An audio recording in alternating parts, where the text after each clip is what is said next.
पीछे हमने आज पढ़ा परमेश्वर का वचन, पहला कुरिन्थियों 11वां अध्याय है।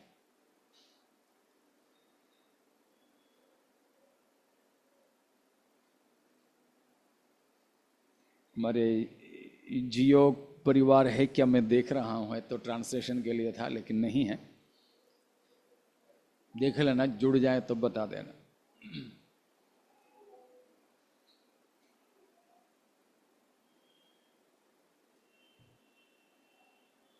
पहला कुरिन्थियों 11वां अध्याय।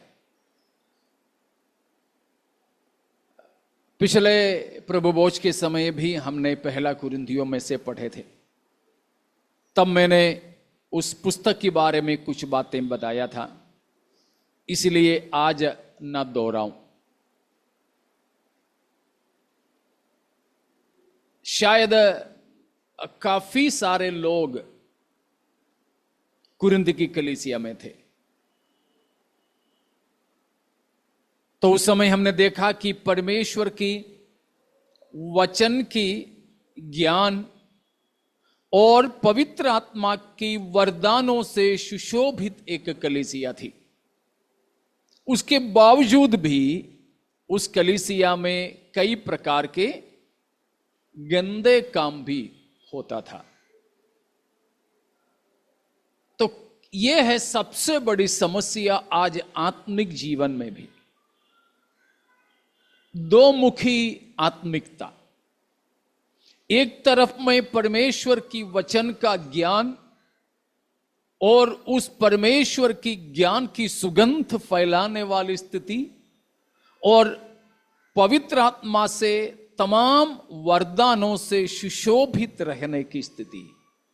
साथ ही साथ क्या होता है, तमाम प्रकार के अशुद्धताएं भी,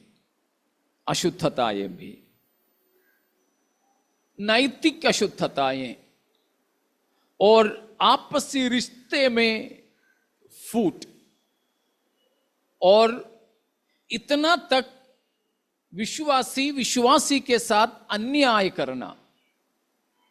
इसीलिए कोर्ट कचहरी, मुकदमा लड़ने जाना, ये सब बातें वहां पर था। बिल्कुल ये दोनों साथ साथ नहीं चलना चाहिए। लेकिन शैतान का बड़ा चालाकी है कि अब लोगों को ये दोनों एक साथ लेकर चलने के लिए ज्यादा दिक्कत नहीं हो रही है। एक प्रकार में वो आत्मिक दिखता है, और exercising spirituality one side and practicing sinfulness and abominations on the other side। ये शैतान का बड़ा चालाकी है कि एक तरफ में बड़ा आत्मिक दिखना और आत्मिक वरदान, सेवकाई सभी में भाग लेना, और साथ ही साथ दूसरा तरफ में पाप के अनुभवों में भी जीना। अगर प्यारो कुरिन्थ की कलीसिया के ऐसे हालात हम किसी की जिंदगी में हैं, तो आज अपन प्रभु से कह दें, प्रभु इस अवस्था से, ये पाखंडी स्थिति से, ये कपटता की अवस्था से मुझे छुड़ा ले। हम जानते हैं हम कैसे हैं, हम अंदर से कुछ और बाहर से और कुछ। हमारे असली अवस्था क्या है और लोगों के सामने पेश आने वाली अवस्था क्या है, ये हमें जरूर देखना होगा। शायद लोग हमारे उस काला चेहरा नहीं देख पाएंगे, ये परमेश्वर की दया है। मैंने शायद कुछ दिन पहले भी बोला था, it is God's benevolence that he did not expose us so far to others. हमें अभी तक हमारे मन की जो गलत अवस्था, हमारी अंदरूनी जो काला काला बदबूदार स्थिति अब तक मनुष्यों के सामने परमेश्वर ने प्रकट नहीं किया, यह परमेश्वर की दया है। यह परमेश्वर की दया है। हमारे जीवन में जरूर ऐसी बातें होंगे जिसकी खुलासा करने से हमें शर्मिंदा होना पड़े, जरूर होंगे। लेकिन आज तक परमेश्वर ऐसे होने नहीं दिया, उसके लिए परमेश्वर का धन्यवाद। हालेलुया। लेकिन don't take it for granted, ये ऐसा ही होगा करके कभी धोखे में ना रहें। परमेश्वर हमको अब तक अपने पोशाक के अंदर, अपने पर्दे के अंदर छिपा छिपा करके लोगों के सामने खुलासा नहीं करके रखा, इसीलिए है कि हम हमारे अंदर से भी बदल जाएं। हमारे जीवन में सुधार लाने के लिए परमेश्वर ने हमको अभी तक गुप्त रखा। लेकिन उन समयों के अंदर उस मकसद को हम यदि पूरा नहीं करें, ठीक है ना, उस समय के अंदर उस मकसद को हम यदि पूरा नहीं करें तो जरूर परमेश्वर क्या करेंगे, हमारे पर्दा हटाएंगे।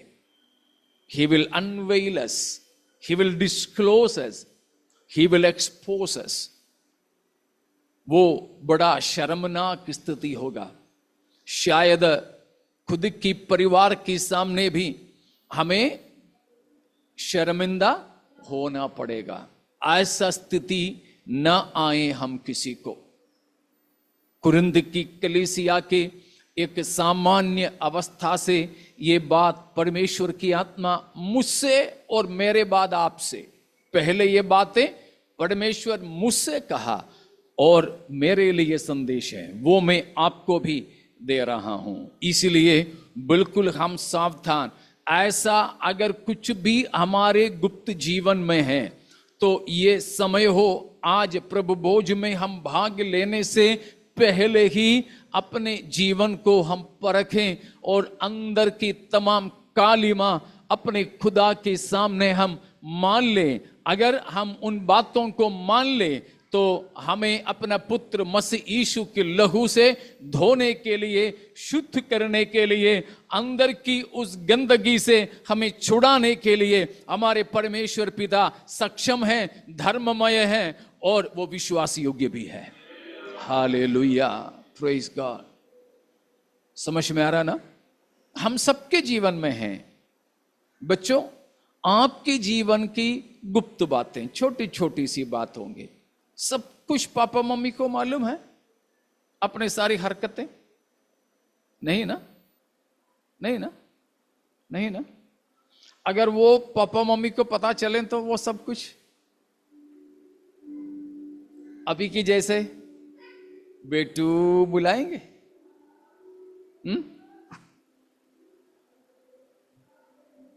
नहीं ना। यह हमारे विचारों तक, केवल काम ही नहीं परंतु हमारे विचारों तक, हमारे विचारों तक। तो इसीलिए इस प्रभु भोज के समय में, इस विशेष सभा के समय हम अपने आप को परखें कि ऐसा कुछ भी हमारे गुप्त जीवन में हो जिसकी खुलासा करने से हमें शर्मिंदा होना पड़े, तो उन बातों को हम छोड़ दें। परमेश्वर ने उन बातों को खुलासा इसीलिए खुलासा किया नहीं, वो इसीलिए नहीं कि परमेश्वर ने उन बातों को अंगीकार करते हो। ठीक है ना? हमारे जीवन की उन गुप्त बातों का खुलासा परमेश्वर ने इसीलिए नहीं जो किया है। दो बात, एक है परमेश्वर ने उसको नहीं जाना हो, दूसरा है परमेश्वर ने ഉൻ ബാത്തോं കോ മാനാ ഹോ, ദോനോ नहीं. നമ്മുടെ ജീവിതത്തിലെ ലജ്ജാകരമായ രഹസ്യങ്ങളെ ദൈവം ഇതുവരെയും വെളിപ്പെടുത്താഞ്ഞത്, അല്ലെങ്കിൽ അതിനനുസരിച്ച് നമ്മെ ശിക്ഷിക്കാഞ്ഞത് രണ്ട് കാര്യങ്ങളാൽ അല്ല. ഒന്ന്, നമ്മുടെ ആ രഹസ്യങ്ങളെ ദൈവം അറിയാഞ്ഞതുകൊണ്ടല്ല. രണ്ട്, ദൈവം അവയെ अंगीകരിക്കുന്നതുകൊണ്ടും അല്ല. आप मेरे साथ हैं? परमेश्वर ने हमें अभी तक शर्मनाक गुप्त बातों को परमेश्वर ने अभी तक प्रकट नहीं किया. वह इसीलिए नहीं, किस लिए? दो बात मैंने बताया. पहली बात, परमेश्वर ने उसको नहीं जाना हो, जैसे भजन संहिता 50 में बताता है. भजन संहिता 50 की 16वां पद से बताया हुआ है. हाँ, हाँ, या हाँ, उस प्रकार उसकी पापों की बारे में दुष्ट से बता रहा है. अब उसकी 21वां पद को पढ़िए.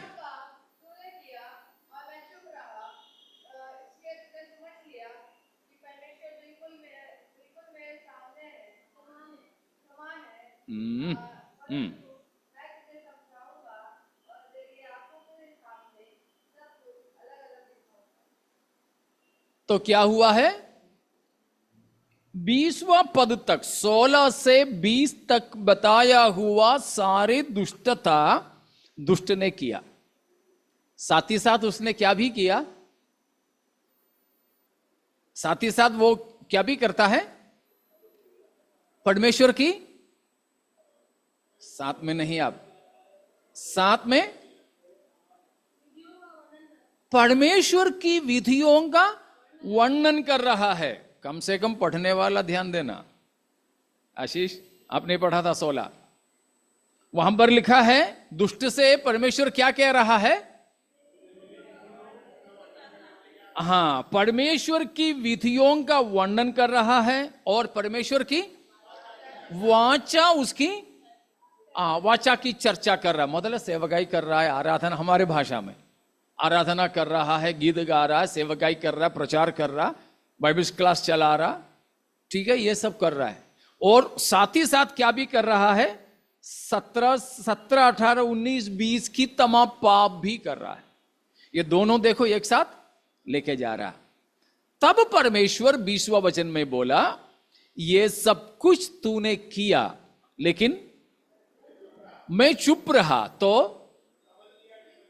तूने सोचा परमेश्वर तेरे समान है मैं. तूने ऐसे सोचा ना?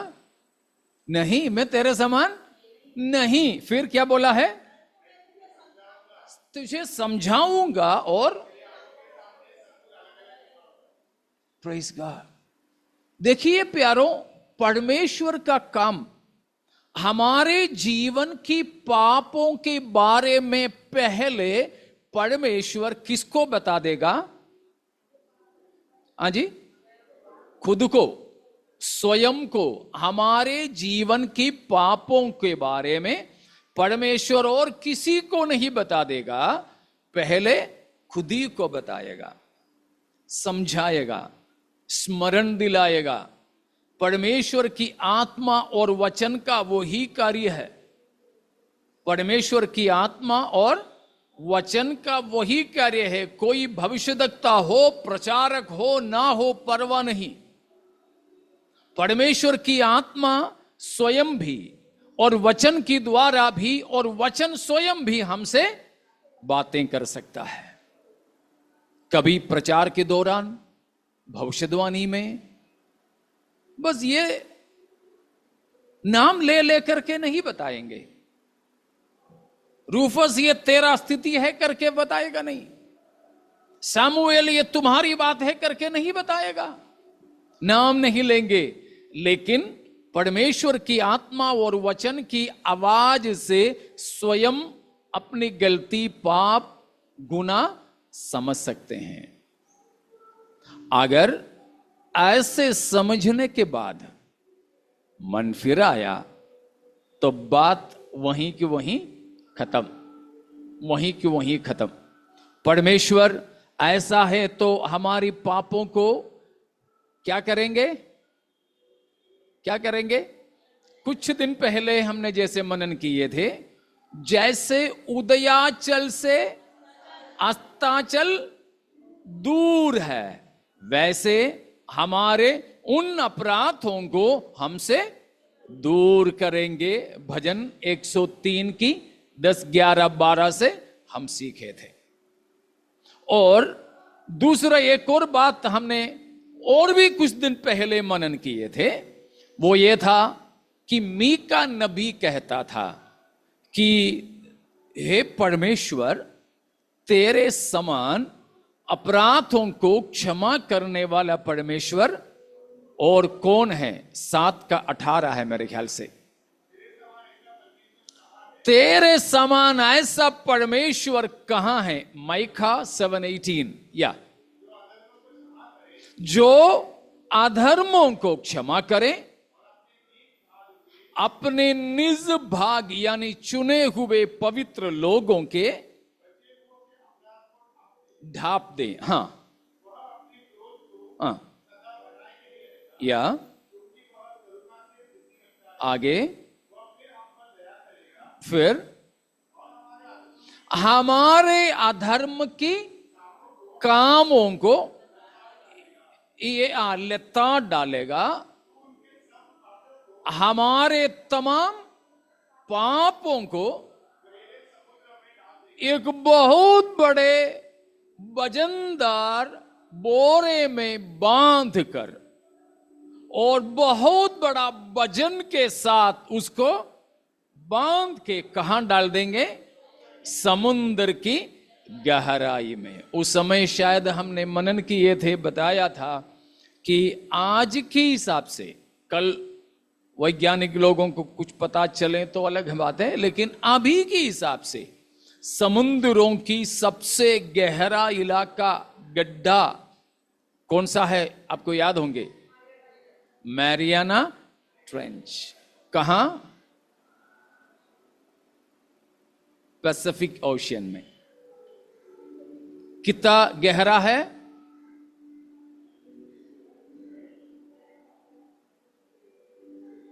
एवरेस्ट की चोटी कितनी ऊंची है? कितना? हां, लगभग 9 किलोमीटर ऊंचा है। वो जल्दी समझने के लिए मैं ऐसे बोलूं, फीट में बोलेंगे तो हमें उतना समझ में नहीं आएगा, बन्नी ब्रदर को छोड़ के। करीब 9 किलोमीटर ऊंचा है। जमीन के ऊपर का सबसे ऊंचा पहाड़, उसकी चोटी, the highest peak on the earth, उससे भी अगर वो एवरेस्ट की, जो हिमालय पहाड़ की ऊपर की एवरेस्ट की चोटी को उखाड़ कर ये जो मैरियाना ट्रेंच की जो गड्ढे में डाल देंगे ना, वो पूरा डूब जाएगा। डूब के उस एवरेस्ट की चोटी के ऊपर फिर रहेगा 2 किलोमीटर पानी, मतलब करीब 11 किलोमीटर गहरा है वो गड्ढा। हम ये समझ सकते हैं, जब हम अपने अपराधों को मान लें और छोड़ भी दें तो परमेश्वर 2 काम करेंगे।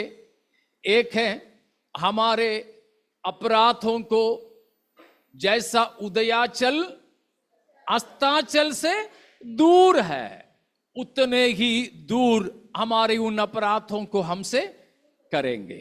दूसरी बात, जैसे मीका नबी ने कहा, वैसे हमारे उन सारे अपराधों को जो हमने प्रभु से माना और छोड़ दिया है, क्या करेंगे? कहां डालेंगे? गहरे समुद्र में डाल देंगे। वो फिर वो याद नहीं रखता। हमको याद होंगे मगर वो याद नहीं रखता है। हालेलुया। आज मैं और आप अपने परमेश्वर की स्तुति करने का कारण ये नहीं कि परमेश्वर ने हमारा जेब भरा हो, परमेश्वर ने हमारे गोद भरा हो। ये नहीं हम परमेश्वर की स्तुति करने का कारण कि हमें प्रभु ने नौकरी दिया हो, गाड़ी दिया हो, मकान दिया हो। नहीं, ये कुछ भी नहीं। उन सब के लिए भी धन्यवाद दे दो, लेकिन हम परमेश्वर का धन्यवाद आज इस बात से करते हैं कि परमेश्वर ने हमारे अपराधों को हमसे उतना दूर किया जितना उदयाचल अस्ताचल से दूर है, और हमारे अपराधों को प्रभु ने लताड़ डाला, और हमारे अपराधों को परमेश्वर ने गहरे समुद्र की गहराई में डाल दिया। वो कभी भी दोबारा याद नहीं करता है। Hallelujah, hallelujah, praise God. तो प्यारों, आज भी हम ये प्रभु भोज की ओर आते हैं तो हमारी जिंदगी की परमेश्वर हमें स्मरण दिलाने वाली गुप्त बातों को भी याद करें, और परमेश्वर के सामने उन बातों को मान ले, और परमेश्वर के सामने उन बातों को मानकर छोड़ दें। जो गुप्त है उसे कलीसिया में खड़े होकर बोलने की जरूरत नहीं है, ठीक है। जो गुप्त है वो गुप्त में परमेश्वर से किसी के सामने मानने की जरूरत नहीं। लेकिन जो खुलासा है उसके लिए जरूर क्या करना, जिससे हैं उनसे। Praise God. अब केरल में उसका क्या हुआ पता नहीं, एक कोर्ट में एक समस्या हुआ 2 दिन पहले। एडवोकेट लोगों ने, वकील लोगों ने एक मजिस्ट्रेट से कहा, मजिस्ट्रेट माफी मांगो।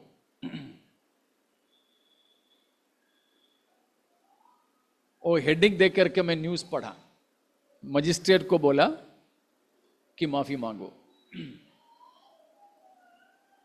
आखिरी में वो राजी हो गया, मैं माफी मांग लूंगा, लेकिन अपने चेंबर में रहकर। एडवोकेट्स ने बोला नहीं। किसी एक लेडी एडवोकेट है, उनके पति, शायद पति भी एडवोकेट था, पति खत्म हो गया, इसलिए पति का केस ये वाइफ, पत्नी एडवोकेट ले लिया। लेकिन उसके सिलसिले में उनकी पति मरने के बावजूद भी उनके बारे में कुछ भला बुरा कहा, शायद ये जज ने, ये वही बात।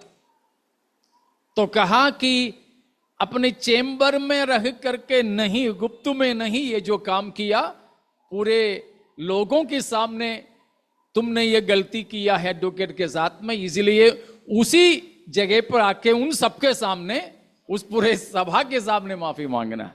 अभी मालूम नहीं क्या हुआ है, वो झंझट चालू था, शायद कोर्ट की बात है, तो फिर अखबार वालों ने कुछ लिखा नहीं, मैंने पढ़ा नहीं।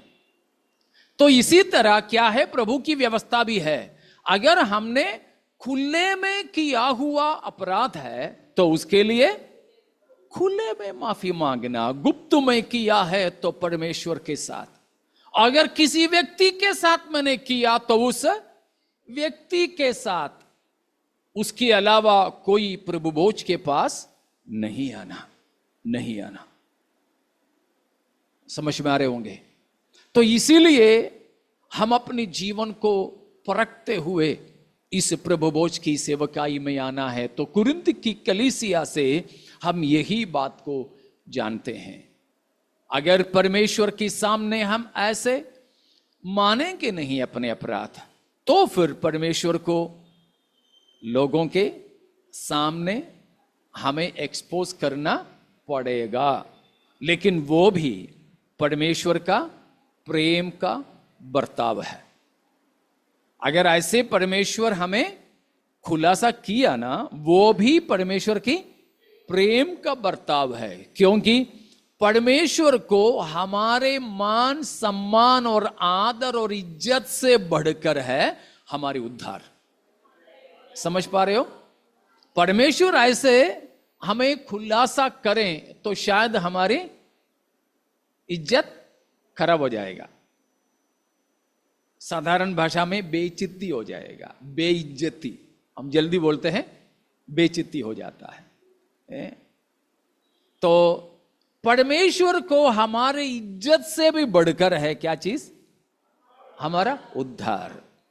हम संसार में लोगों के सामने बड़ा इज्जत के साथ रहें और मरने के बाद नरक जाएं तो, लेकिन लोगों के सामने कभी हमें शर्मिंदा भी होना पड़े तो भी वो स्थिति हमें पाप से दूर रखें और हमें प्रभु के राज्य में पहुंचा दें, परमेश्वर उसी को चुनेंगे। हालेलुया। तो प्यारों, हमारे जीवन को आज हम प्रभु के हाथों में समर्पित करें। वापस आएंगे हम थोड़ी और देर पहला कुरिन्थी 11वां अध्याय में देखेंगे। Praise God.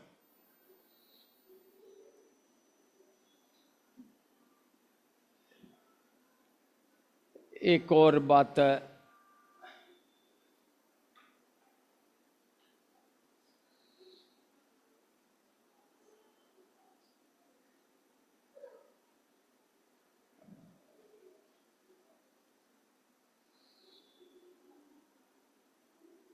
या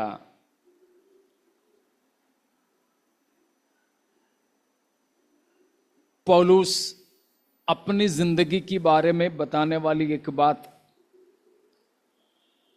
अभी हम जो मनन किए उस विषय के साथ में था, वो है पहला थिस्सलुनीकियों 2 अध्याय में, लेकिन हम उसमें और किसी समय में जाएंगे। अभी जो हमारे गुप्त बातों को छोड़ने की सिलसिले में, लेकिन फिलहाल हम वापस पहला कुरिन्थी में आते हैं। हम जानते हैं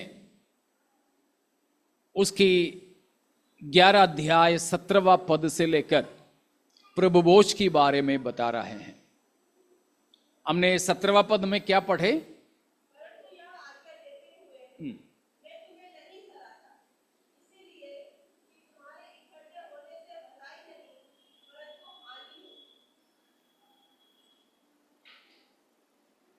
पहला पद,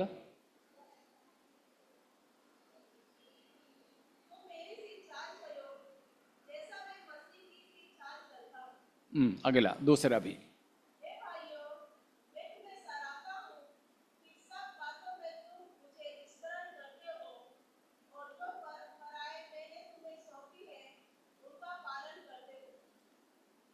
ग्यारह अध्याय की शुरुआती पदों में प्रेरित कलीसिया को सराहता है, लेकिन 17वां पद में बोला मैं तुम्हें नहीं सराहता। तो कुछ अच्छाई थे और नहीं सराहता किस बात पे? तुम्हारे इकट्ठा होने से, तुम्हारे इकट्ठे होने, तुम्हारे जमा होना, उसको मैं अच्छा नहीं समझता हूं। चर्च गैदरिंग, चर्च फेलोशिप, कलीसिया की संगति रखने को पौलुस यहां पर सराह नहीं रहा है। He is condemning their gathering together. किस लिए? खास तौर पर हम जानते हैं कि कलीसिया की शुरुआत के समय में प्रतिदिन वे इकट्ठे होते थे, प्रतिदिन वे प्रभु भोज करते थे। लेकिन जब कलीसिया लोग बढ़ने लगे, तब भी अपना सब कुछ बेच बाच करके सब लोग एक साथ रह रहे थे।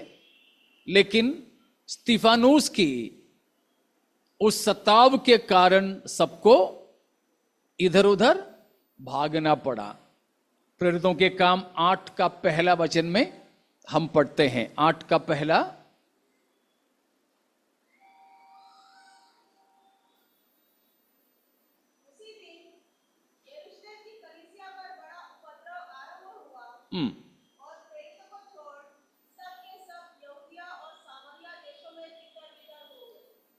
तब तक प्रेरित लोग भी, विश्वासी लोग भी सब एक साथ रह रहे थे।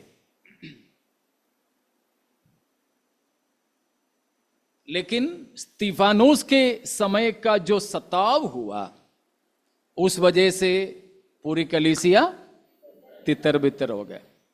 उसके बाद सप्ताह का पहला दिन वे लोग विश्वासियों के घर घर में इकट्ठे होते थे रोटी तोड़ने के लिए, प्रभु भोज के लिए। लेकिन उनका प्रभु भोज के साथ ही साथ एक लव फीस्ट भी होता था। लव फीस्ट भी होता था। पढ़िए 2 पीटर 2:13, दूसरा पत्रस 2:13। 2 पीटर 2:13, दूसरा पत्रस 2:13।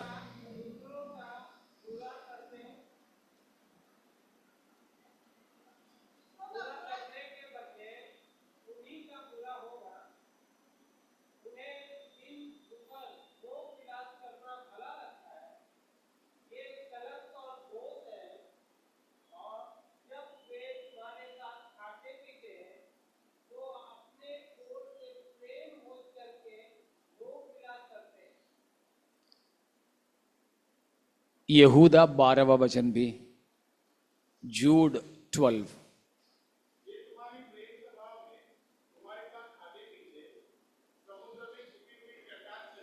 तो इन दोनों वचनों में, पत्रस में भी यहूदा में भी बताया है, तुम्हारे प्रेम भोज, तुम्हारे साथ खाते पीते रहने वाले। That was a practice in the early church. पहली सदी की कलीसिया में ऐसा होता था। प्रभु भोज के लिए, रोटी तोड़ने के लिए वे इकट्ठे होते थे, तो भोजन भी होता था। बड़ा, यीशु मसीह भी तो उसी प्रकार किया था ना, कि पहले फसह का परब, रोटी खाना और दाखरस पीना, वे आनंद मना रहे थे। उसके बाद में मसीह ने रोटी लिया और प्याला लिया। ठीक है, तो उसी प्रकार ये जो विश्वासियां भी पहली सदी में ऐसे करते थे। वे इकट्ठे होते थे, खाना खाते थे, प्रभु भोज से पहले प्रेम भोज करते थे। लेकिन धीरे धीरे कलीसिया में गुटबाजी होना शुरू किया, ग्रुपिज्म। और उसमें भी धनवान लोग और कंगाल लोग, ऐसा अलग अलग रीति से वहां पर ग्रुपिज्म हुआ। तो एक प्रकार की ग्रुपिज्म, गुटबाजी ये था कुरिन्थ की कलीसिया में। वे आते थे, आकर कोई किसी की इंतजार नहीं करते थे, जो आया पहले वो खा खाकर चले जाते थे। कुछ लोगों को कुछ मिलता था, कुछ लोगों को नहीं मिलता था। हम लोग बाइबल स्कूल वगैरह में, हॉस्टल वगैरह में हैं, तो ऐसे ही है, पहले पहले जो जाएगा उनको कुछ मिलेगा। इसलिए बाइबल स्कूल में रखा है, सब लोग आएंगे 7:30 बजे है तो 7:30 बजे सब आए, सबके लिए परोसेंगे। सब कुछ परोसने के बाद प्रार्थना करेंगे। पहले पहले हमारी शादियों में भी ऐसे ही था, बैठते थे और आखिरी तक का सारा चीज परोसने के बाद प्रार्थना करते थे। प्रार्थना करने के बाद ही खाना शुरू होता था, ताकि सबको सब कुछ मिले। तो इधर बाकी हॉस्टलों की जैसे हैं, जो पहले गए नहीं तो लास्ट में जाएं तो नहीं। कोई नई ड्यूटी वाले वगैरह इन लोगों की हॉस्टलों में जाते, तब तक तो बर्तन भी नहीं रहता है उधर, वो हालात हो जाते हैं। वैसा ही कुरिन्थ की कलीसिया में, नीचे 17 के आगे पढ़िए ना, वहां पर वो चीज बताया है। मैं अपने तरफ से नहीं बता रहा हूं, उसका 21 को पढ़ लो।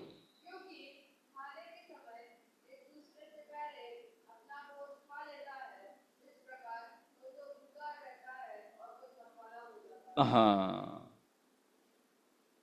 तो वहां पर बताया कुछ लोगों को मिलता है, कुछ लोगों को नहीं मिलता। बाद में अपना अपना खाना लोग लेकर आने लगे, लेके आएंगे एक साथ बांट कर खाते थे।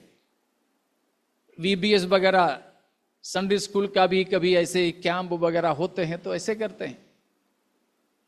हम लोग भी जब आउटरीच वगैरह के लिए जाते थे तो अपने अपना टिफिन लेके जाते थे जरूर। कुछ लोग हैं एक ही जन है लेकिन ले जाते थे 10-12 रोटी। हाँ, भर भर के इन लोगों के चर्च में जब मैं था, जवानों को सबको लेके मैं जाता था। तो ऐसे ही, क्योंकि कुछ लोगों के घर से अकेले हैं तो वहां से रोटी लेके नहीं आ सकते थे, तो हम लोग लेके जाते थे।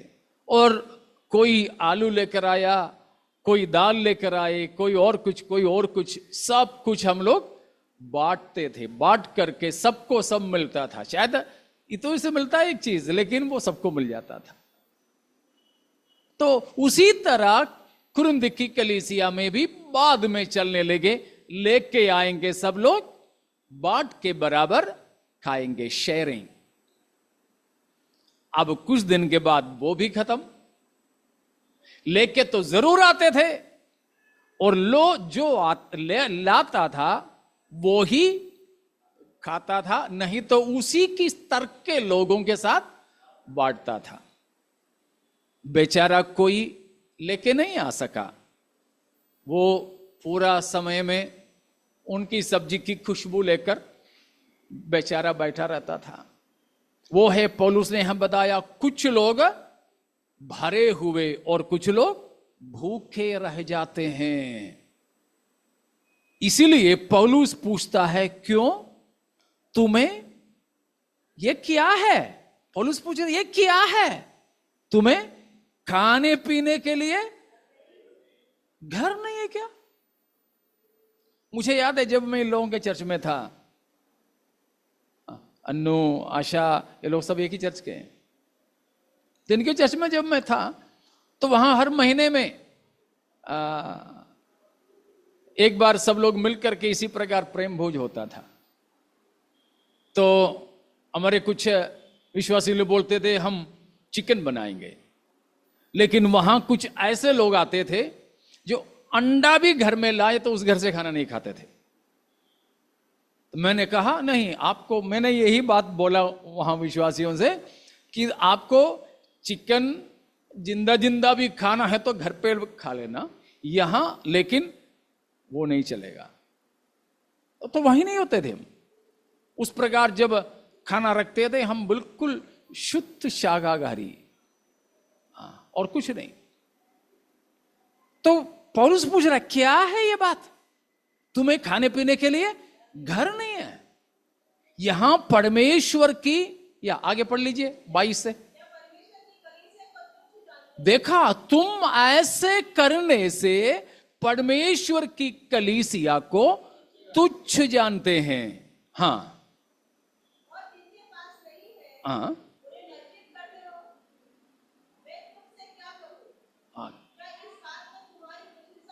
इसके प्रशंसा करूं, वही 17वां पद में बोला, मैं इस बात पे तुम्हारी सराहना नहीं करूंगा, इस बात पे मैं तेरी प्रशंसा करूं नहीं। पौलुस को गुस्सा आकर के बोल रहा है, क्या है ये? पूछ रहा है क्या है।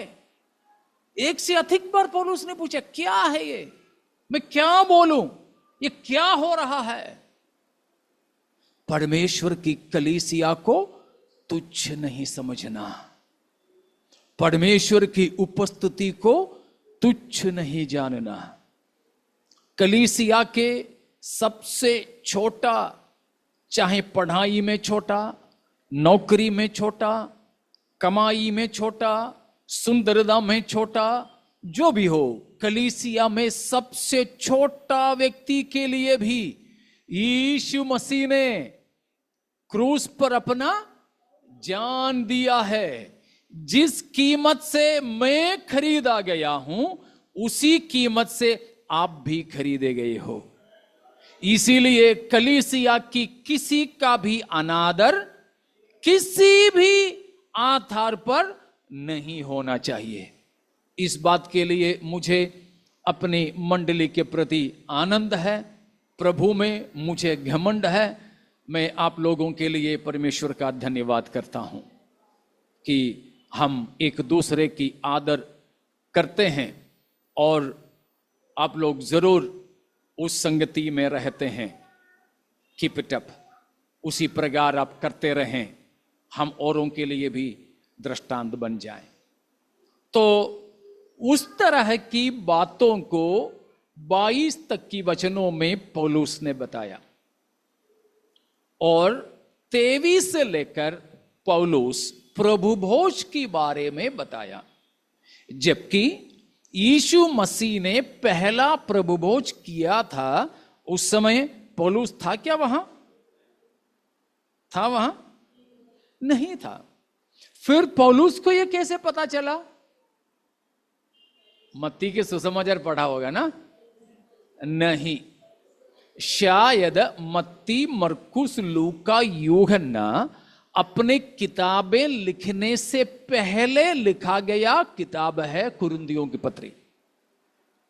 तो पौलुस यीशु मसीह की वो सेवकाई देखा नहीं, यीशु मसीह का वो सेवकाई का आई विटनेस, चश्मदीद गवाह नहीं है पौलुस, और ना ही और प्रेरितों के द्वारा लिखे पुस्तकों को पढ़े। इसीलिए पौलुस कहता है 23वां पद में, प्रभु से पहुंची। It's a direct transmission through revelation from the Lord. प्रभु से सीधा सीधा प्रकाशन के द्वारा मैंने ये बात को पहचाना।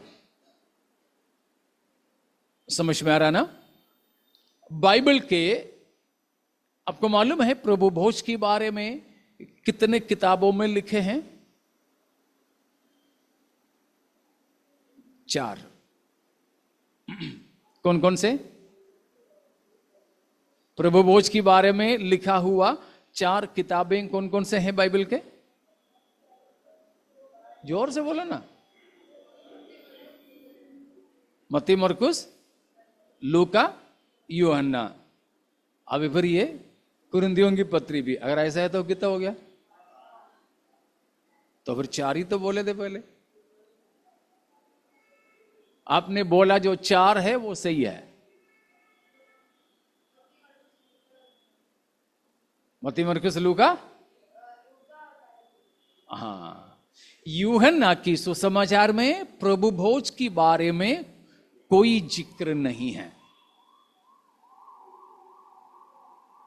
आपको शायद याद होंगे, आई एम सेइंग्स में I am the bread of life, जीवन की रोटी मैं हूं करके जो कहा बात की समय, उसका मतलब क्या नहीं है करके मैंने 1 से ज्यादा सत्रों में बताया था। लगता है हमारे पास्टरें भी प्रचार करते हैं, माफ कीजिएगा पास्टर लोग भी मुझे माफ करें, लेकिन ये गलती है तो बताना पड़ता है। यूहन्ना 6वां अध्याय भी और यूहन्ना 13वां अध्याय भी लोग गलत समझते हैं कि प्रभु भोज के बारे में है। नहीं, യോഹന്നാൻ 6-ാം അധ്യായവും 13-ാം അധ്യായവും തിരുവത്താഴത്തെ കുറിച്ചാണെന്ന് പാസ്റ്റർമാർ ഉൾപ്പെടെ ഉള്ളവർ തെറ്റിദ്ധരിക്കുന്നു.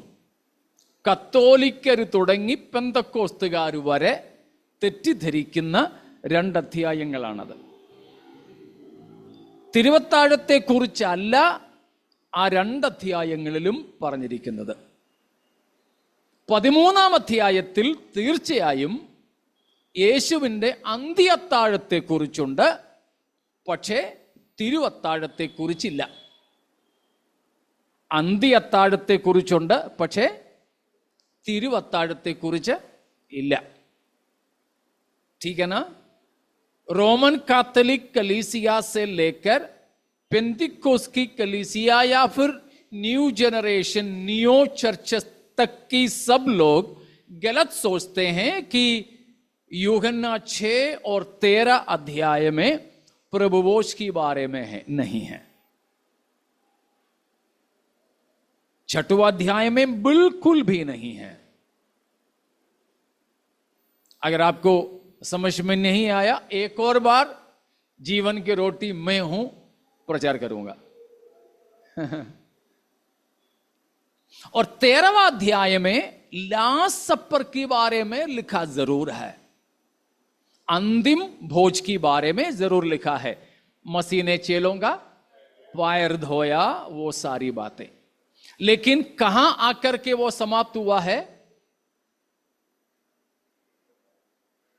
यूहन्ना 13वां अध्याय,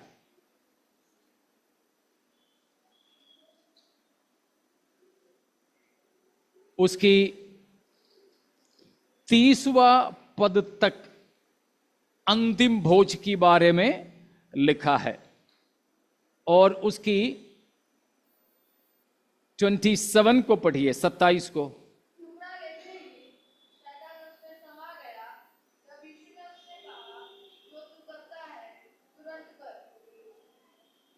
इसीलिए मुझे वो गाना भी नहीं पसंद है, ईशुआ मुझ में समा जा।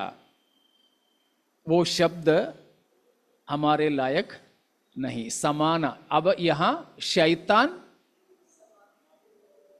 साथ में नहीं है, शैतान यहूदा में समा गया। तो यीशु आ मुझ में समा जा, वो शब्द इस्तेमाल मत करना, वहां और कुछ जोड़ लेना। लिखने वाला लिखा हो लेकिन हम गाने वाले वो नहीं गाना। समाने का ये मतलब है, यीशु किसी में समाता नहीं है। कड़ंदुगुड़तोंदिല്ല, या उसका दूसरा एक साधारण शब्द है घुसपैठ करना या ग्रसित करना, ना, ऐसा नहीं। तो ये समाना गलत तरीके से होता है, लेकिन यीशु मसीह आएगा तो वो राजा बनकर के, पूरा मालिक बनकर के आएगा, नहीं तो नहीं आएगा। समाने वाली बात नहीं है, ठीक है? तो ठीक है, वो शब्द के लिए मैंने बोला। यहां क्या है, 13वां अध्याय में जो लास्ट सपर, अंतिम भोज के बारे में बताया है, वो किसके साथ खत्म हुआ? यीशु मसीह ने रोटी, दाखरस में लिखा है क्या? उससे पहले वाला वचन, अभी जो पढ़ा ना, उससे पहले वाला वचन, डुबा के। किसमें डुबाया? दाखरस में थोड़ी डुबा के खाते। फसह की रोटी कड़वी साग की सब्जी में डुबा के खाते थे, बिटर या हर्ब्स। फसह की रोटी खाने के लिए सब्जी के तौर पर इस्तेमाल करने वाली चीज थी या कड़वी साग, उसी में डुबाया। डुबा करके किसको दिया? ये लो भाई, मत सोचना प्रभु भोज यीशु मसीह ने यहूदा को दिया। तो कुछ लोग जब प्रभु भोज के बारे में प्रचार करते हैं तो बोलते हैं यीशु मसीह ने यहूदा को प्रभु भोज दे दिया, तो फिर तुम हमें नहीं दे सकते क्या? नहीं, यीशु मसीह ने यहूदा को प्रभु भोज नहीं दिया। दिया क्या था? फसह का रोटी। वो कोई भी यहूदी खा सकता था, वही खाया। उसके अलावा वहां पर इस फसह की रोटी के बाद में मसीह ने संस्थापित किया, प्रभु भोज के बारे में नहीं लिखा है। इसलिए मैंने कहा मत्ती, मरकुस, लूका और पहला कुरिन्थियों, ये 4 किताबों में है प्रभु भोज के बारे में जो लिखा हुआ है। ठीक है, समय हमारे आगे बढ़ रहा है तो मैं यहां समाप्त करूं कि उस प्रकार पौलुस प्रभु भोज के बारे में कुरिन्थ की कलीसिया को अवगत कराया, सिखाया।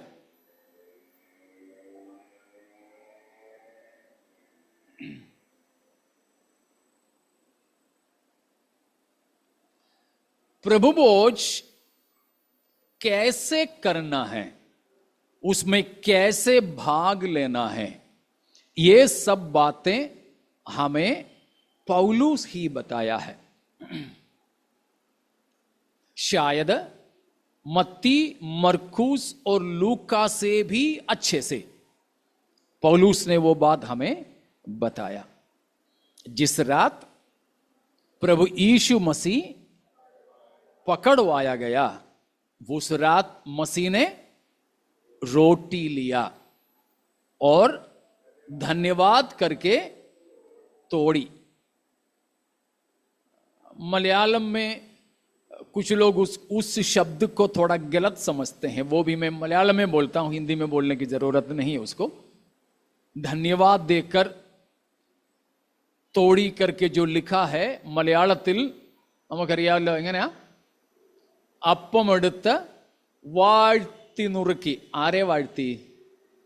അപ്പത്തെ വാഴ്ത്തിയെന്ന പൊതുവെ നമ്മൾ പറയുന്നത്.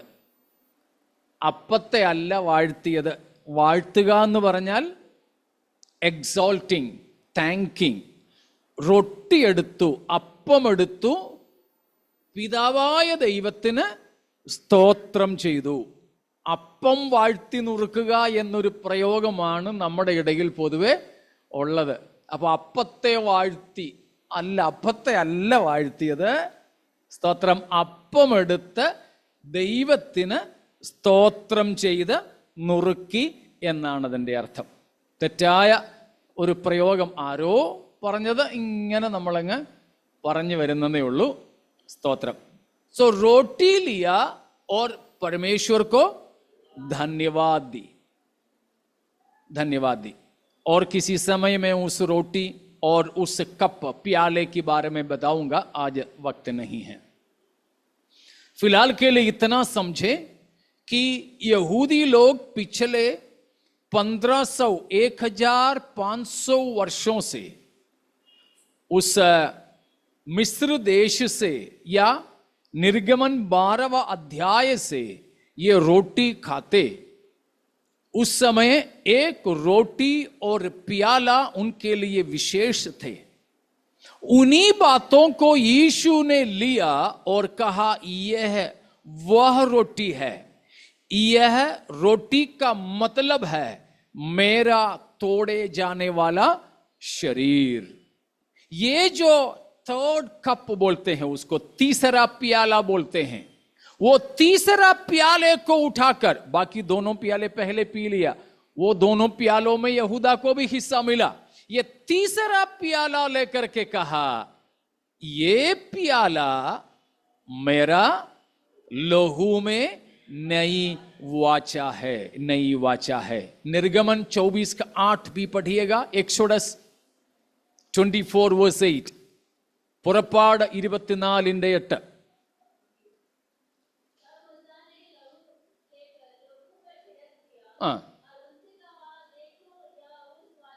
यह उस वाचा का लहू है. हाँ, ये है वाचा का लहू. मूसा पहली बार व्यवस्था मिलने के बाद बलि चढ़ाया, रक्त छिड़काया, उसके बाद कहा यह भले ही वो जानवर का था, लेकिन वो जानवर के लहू भी क्या था? वाचा का लहू. यहां मूसा मनुष्य चढ़ाने वाला लहू नहीं, परंतु परमेश्वर ने ही बहाया हुआ लहू. उस लहू के द्वारा परमेश्वर हमसे एक नई वाचा बांधी. तो उस मसीह की क्रूस पर मारा गया शरीर और बहाया गया लहू की प्रतीक और स्मरण में हम इस सेवकाई में जा रहे हैं.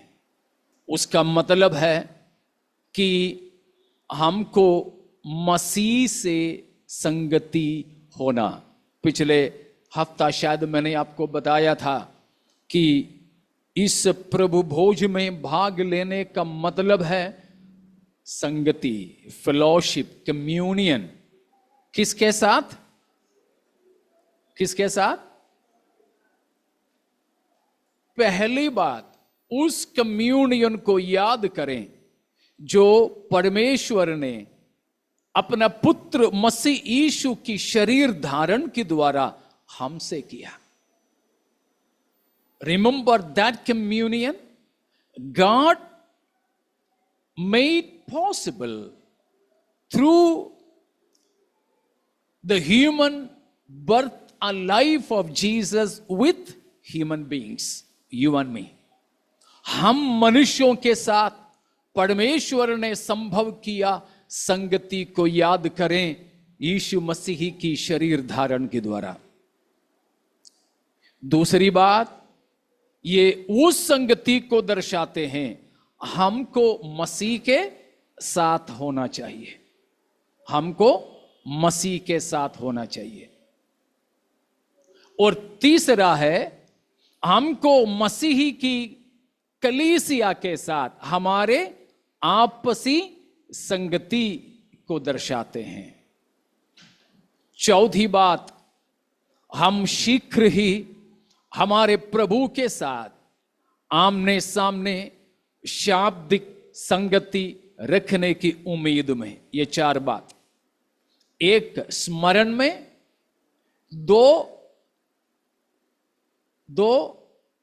वर्तमान कालीन रिश्ते में, और चौथा वाला एक भविष्यकालीन आशा या उम्मीद में। संगति का चार पहलू मैंने बताया। पहला, याद करें यीशु मसीह की शरीर में होकर हमारे सुख दुख में मसीह शामिल हुआ।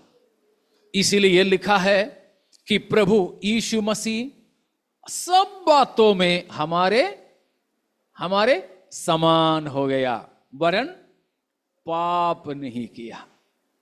उसको याद करें। दूसरी बात, हमको प्रभु के साथ की संगति, उसी में मैंने आपको पिछले बार बताया था हम कैसे प्रभु से संगति रखेंगे। प्रार्थना, परमेश्वर की वचन मनन करना। पिछले हफ्ता शायद मैं सोचता हूं कि आप सब बाइबल पढ़ने में, प्रार्थना करने में लौलीन रहे होंगे। कुछ लोगों ने मुझे पिछले संडे भी बोला अब मैं बाइबल बराबर ये हफ्ता पढ़ा करके। ठीक है, ये हफ्ता भी शायद ऐसे हुए होंगे, ठीक है ना। ऐसे रहने वाले इसमें भाग ले सकते हैं। बाइबल ना पढ़ने वाले, प्रार्थना ना करने वाले इसमें भाग नहीं लेना, क्योंकि बाइबल पढ़ने से और प्रार्थना करने से ये दोनों क्या माध्यम है? परमेश्वर के साथ संगति रखने का। प्रार्थना केवल वो नहीं, सुबह उठे बिस्तर में ही बैठ करके धन्यवाद धन्यवाद थोड़ा हिलझुल करके 2 मिनट। मैंने किसी से पूछा तो बोला 5 मिनट, ज्यादा से ज्यादा 10 मिनट। नहीं, क्या होता है उसमें? नहीं होता। ऑटो वालों से और आलू वालों से बहस करने के लिए लगता है उससे ज्यादा समय नहीं, भाव करने में लगता है उससे ज्यादा। मिलता भी क्या है? अठन्नी, 50 पैसा, 1 रुपया। वो इतना हमने बहस किया, उसने 1 रुपया नहीं तो 2 रुपया कम कर दिया, लेकिन 150 ग्राम मार दिया उसने उधर। लेकिन हमको खुशी है, 5 मिनट 10 मिनट भी गया है बहस करने में, हमको नष्ट नहीं लगता है। लेकिन हमें उतना टाइम नहीं चाहिए परमेश्वर से बात करने के लिए। तो ये 2 मिनट 5 मिनट की प्रार्थना के बारे में नहीं बोल रहा हूं मैं, परंतु हमारे जब तक श्वास चलती है तब तक अपने परमेश्वर के साथ जुड़े रहने की एक आत्मिक अनुभव हमें होना चाहिए। हालेलुया। के औपचारिक प्रार्थना के बारे में नहीं बोल रहा हूं, वो चाहिए। लेकिन पौलुस क्या कहता है? प्रे विदाउट, तो बिना रुके निरंतर प्रार्थना करते रहना। कैसे? परमेश्वर से जुड़ा हुआ एक रिश्ता। ऐसा रिश्ता रखने वाले ही प्रभु भोज में भाग ले। Praise God. वचन पढ़ें, उस वचन को मनन करें। जैसे जानवर खाना खाने के बाद में, घास खाने के बाद में वो जुगारी करते हैं, करते रहते हैं, वैसे प्रभु का वचन को मनन करते रहें और पवित्र लोग आपस में मिले रहें। ऐसा संगति और पवित्र जीवन, क्योंकि नीचे पौलुस ने कहा है, जो भी अयोग्य तरीके से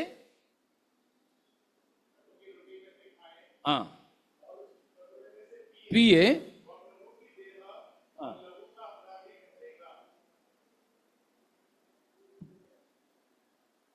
मसीह से अगर हमारे रिश्ता नहीं तो फिर इसमें भाग नहीं लेना। केरल में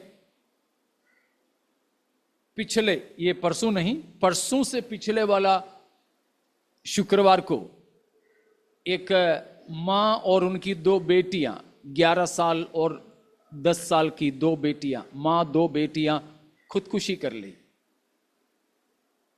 उनका पति है, पति से लड़ाई था और मरने के बाद उनकी लाश लेने के लिए पति जब आया तो गांव वालों ने वो लाश उनको नहीं दिया। बोला, किस रिश्ते में तू लाश लेने आ रहा? इनके साथ तेरा कोई रिश्ता नहीं था। हां, जरूर इन बच्चों के बाप तू है, लेकिन इनके साथ तेरा कोई रिश्ता नहीं रखा, तो लाश लेने आया। फिर पुलिस वाले आकर के सब लेकर गए, दफन वगैरह सब कर लिया। उसका अगला दिन उसको हिरासत में ले लिया, अभी जेल में है। ये लाश तो नहीं है, मगर मसीही की क्रूस की शरीर और लहू का प्रतीक है। मसीह मरा और मुर्दों में से जी भी उठा है। उस मसीह से यदि हमारे रिश्ता नहीं, तो मसीही का शरीर और लहू की प्रतीक में भाग लेना अपराध है, नहीं होना। अगर हम पवित्र जीवन नहीं बिताते हैं तो भी हम परमेश्वर से अलग है। इसलिए आइए अपने जीवन को हम परख करके देखें।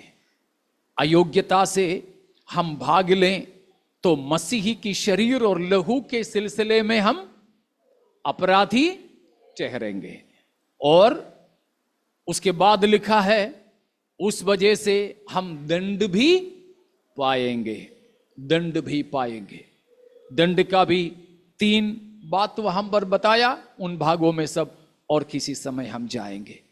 तो आइए प्यारो, हमें इस संगति का 4 बात को जरा सोच लें।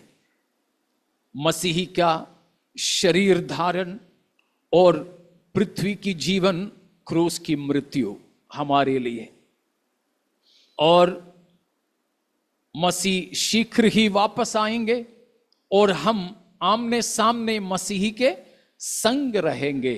उन दोनों बातों को याद करें और अपने आपसी रिश्ता और मसीह के साथ की हमारे रिश्ते को जांच करें। आइए अपने सिर झुकाएं।